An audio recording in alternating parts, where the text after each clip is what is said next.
Hello everyone, welcome back to my YouTube channel Exam Express. IDVI industrial development bank of India इसकी तरफ से हमें क्या है, काफ़ी अच्छी वैकेंसीज देखने को मिल रही है जो कि मैनेजर से रिलेटेड है और बहुत अच्छी वैकेंसीज हैं और ऑल इंडिया लेवल पर ये सारी वैकेंसीज हमें देखने को मिल रही है। इसके बारे में आपको हम डिटेल में यहाँ पर बताने वाले हैं कैसे कैसे आपको फॉर्म फिल करना है, कैसे आप पोस्ट के लिए अप्लाई कर सकते हैं, सिलेबस क्या होने वाला है, क्या इंपॉर्टेंट डेट्स वगैरह, वो सब सारी चीज़ें हम क्या यहाँ पे डिस्कस करने वाले हैं। तो बेसिकली ये नोटिफिकेशंस हैं जो कि आईडीबीआई बैंक ने रिलीज़ किया हुआ है। आईडीबीआई बैंक का हेड ऑफिस कहाँ, बॉम्बे में है। तो काफ़ी अच्छी बैंक है।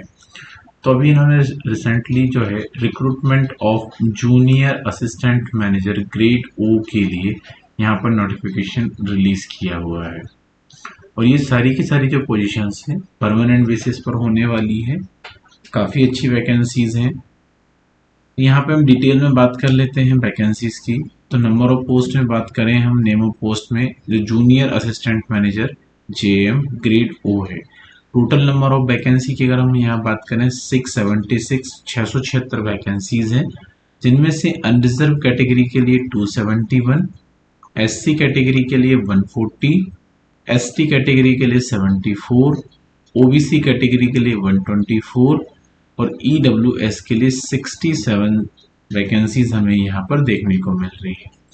वहीं PWBD person with bench one disability के कैटेगरी के जो कैंडिडेट्स हैं, यहाँ पर विजिबल हेयरिंग के लिए 8 पोस्ट देखने को मिल रही है, एचएच के लिए 7 पोस्ट देखने को मिल रही है, ओएच के लिए 8 पोस्ट और एमडी एंड आईडी के लिए 8 पोस्ट यहाँ पर देखने को मिल रही है। इम्पोर्टेंट डेट्स की बात करें for recruitment process for both and position के लिए, तो इम्पोर्टेंट डेट में यहाँ पे cut off date for eligibility criteria and age, उसके लिए 1 मई 2025 के हिसाब से कैलकुलेट किया जाएगा। नोटिफिकेशन जो रिलीज हुआ है बेसिकली 7 मई 2025 को रिलीज हुआ है।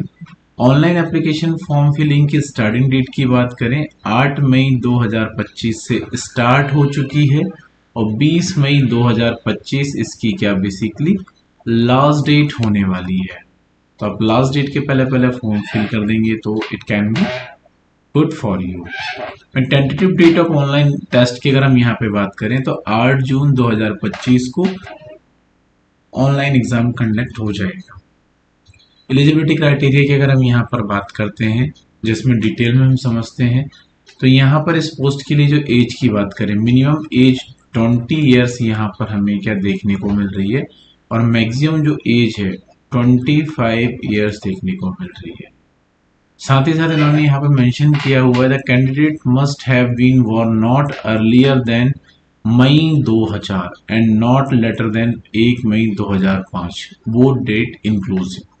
में एजुकेशनल क्वालिफिकेशन की अगर हम यहाँ पर बात करते हैं, बैचलर डिग्री होना चाहिए with minimum 60% for general EWS and OBC category के कैंडिडेट के लिए। साथ ही साथ कंप्यूटर लिटरेसी होना चाहिए। Candidate are expected to have proficiency in computers. बाकी यहाँ पे कुछ टर्म्स एंड कंडीशंस हैं जो इन्होंने पोस्ट से रिलेटेड दिए हुए हैं और वो आपके लिए बहुत हेल्पफुल रहेंगे। तो एक बार आप फॉर्म फिल करने से पहले उसको स्टडी कर लेंगे तो वो आपको काम भी आएंगे। अब यहाँ पर हम ऑनलाइन टेस्ट जो होने वाला है उसमें कौन कौन से सब्जेक्ट कितने कितने मार्क्स के आने वाले हैं वो डिस्कस करने वाले हैं। तो यहाँ पर पहला जो सब्जेक्ट हमें देखने को मिल रहा है logical reasoning, data analysis and interpretations. यहाँ टोटल 60 क्वेश्चंस होने वाले हैं 60 मार्क्स के और इसके लिए 40 मिनट मिलेगा आपको। दूसरे जो सब्जेक्ट है वो है इंग्लिश लैंग्वेज का। टोटल नंबर ऑफ क्वेश्चन 40 होने वाले हैं। मैक्सिमम मार्क्स की बात हम यहाँ पर करें वो भी 40 हमें देखने को मिल रहे हैं। टोटल इसके लिए 20 मिनट्स यहाँ पे हमें देखने को मिलेगा। अगली बात करते हैं हम क्वांटिटेटिव एप्टीट्यूड के लिए। टोटल यहाँ पर है ना 40 क्वेश्चन होंगे, 40 मार्क्स के होंगे।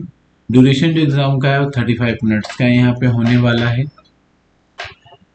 वहीं जो लास्ट है general economics, banking awareness, computer and IT का, यहाँ पे 60 क्वेश्चन होंगे 60 मार्क्स के। टोटल टाइम ड्यूरेशन की बात करें यहाँ पे 25 मिनट्स मिलेगा। तो इन चारों सब्जेक्ट के टाइम की मिला के बात करें यहाँ पर हम 2 आवर्स का टाइम यहाँ पर मिलने वाला है, तो आप उसके अकॉर्डिंग अपना प्रिपरेशन कर सकते हैं। और बाकी यहाँ पर 1/4 के हिसाब से नेगेटिव मार्किंग होगी, मतलब कि अगर आप 4 क्वेश्चन गलत करते हैं और 1 सही करते हैं तो आपके मार्क्स क्या हो जाएंगे, 0 हो जाएंगे। ये आपको यहाँ पर ध्यान रखना होगा। जैसे ही आप है ना सीबीटी निकाल लेते हैं तो फिर आपको पर्सनल इंटरव्यू होगा। इंटरव्यू होने के बाद में देन फिर आपको ऑफर लेटर और यहाँ पर क्या ज्वाइनिंग मिल जाएगी। वहीं अगर हम एज रिलैक्सेशन की अगर हम बात करते हैं तो 3 इयर्स का ओबीसी कैटेगरी के कैंडिडेट को मिलेगा बेनिफिट्स यहाँ पे। वहीं एससी कैटेगरी के लिए 5 इयर्स का, वहीं एक्स सर्विसमैन वगैरह जो है उनके लिए 5 इयर्स का, और पर्सन अफेक्टेड बाय 1984 रेट्स के लिए उनको भी 5 इयर्स का यहाँ पे क्या बेनिफिट्स देखने को मिलेगा। अप्लाई कैसे करना है, बेसिकली आपको आईडीबीआई की ऑफिशियल वेबसाइट है, आप यहाँ पर विजिट कर सकते हैं। विजिट करके आप यहाँ से इजी तरीके से फॉर्म फिल कर पाएंगे। अगर फॉर्म फिल करने में कुछ क्वेरीज है, डाउट है, कंफ्यूजन है तो आप कमेंट्स बॉक्स में हमसे पूछ भी सकते हैं। बाकी एप्लीकेशन प्रोसीजर के लिए आपको सारी डिटेल फुलफिल करनी होगी। फुलफिल करने के बाद लास्ट में आपको क्या पेमेंट्स करना होगा। पेमेंट्स करने के बाद में आप इसी तरीके से आपका फॉर्म क्या सबमिट हो जाएगा।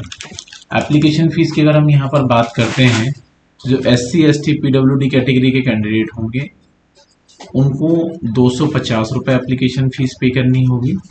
वहीं जो एप्लीकेशन चार्जेस हम बात करें अनरिजर्व कैटेगरी के जो कैंडिडेट होंगे और ओबीसी कैटेगरी के जो कैंडिडेट हैं उनके लिए एप्लीकेशन फीस 1050 रुपीज़ यहाँ पे देखने को मिलेगी। साथ ही साथ बैंकिंग ट्रांजेक्शन के जो चार्जेस होंगे वो एज पर गवर्नमेंट्स एप्लीकेबल्स होंगे, वो आपको यहाँ पे करना होगा। इंपॉर्टेंट सेक्शन में हम बात करें लिस्ट ऑफ डॉक्यूमेंट्स की जो रिक्वायर्ड है फॉर्म फिल करने के लिए, सबसे पहले एज प्रूफ के लिए 10th-12th की मार्कशीट आपके पास होना चाहिए। एजुकेशन क्वालिफिकेशंस में हाई स्कूल एंड इंटरमीडिएट की मार्कशीट जो कि 10th-12th की यहाँ पर एप्लीकेबल हो जाएगी। साथ ही साथ आपने ग्रेजुएशन किया है तो ग्रेजुएशन के ऑल सेमेस्टर की मार्कशीट आपके पास होनी चाहिए, और साथ ही साथ प्रोविजनल डिग्री सर्टिफिकेट्स आपके पास में होना चाहिए। कास्ट या टेप्स या क्लास या कैटेगरी की बात करते हैं हम certificates for SC ST OBC NC and EWC category के कैंडिडेट के लिए, तो वो आपके पास सर्टिफिकेट्स होने चाहिए। साथ ही साथ अगर आप एक्सपीरियंस्ड पर्सन हैं तो आपके पास में एक्सपीरियंस होना चाहिए या एक्सपीरियंस लेटर होना चाहिए। अगर आप PWD कैटेगरी के कैंडिडेट हैं तो आपके पास PWD कैटेगरी का सर्टिफिकेट्स क्या होना चाहिए, तभी आप उसके लिए एलिजिबल हो पाएंगे। तो बेसिकली ये सारी जो इम्पोर्टेंट इन्फॉर्मेशन थी वो इस एग्ज़ाम के लिए बहुत हेल्पफुल है। आगे हम और भी कुछ जो इंस्ट्रक्शन है ये गाइडलाइन देख लेते हैं। जैसे फ़ोटोज़ हैं, फ़ोटोज़ का साइज जो है 4.5 सेंटीमीटर से 3.5 सेंटीमीटर होना चाहिए। दूसरा बैकग्राउंड क्या आपका वाइट या फिर प्लेन बैकग्राउंड होगा वही चलेगा।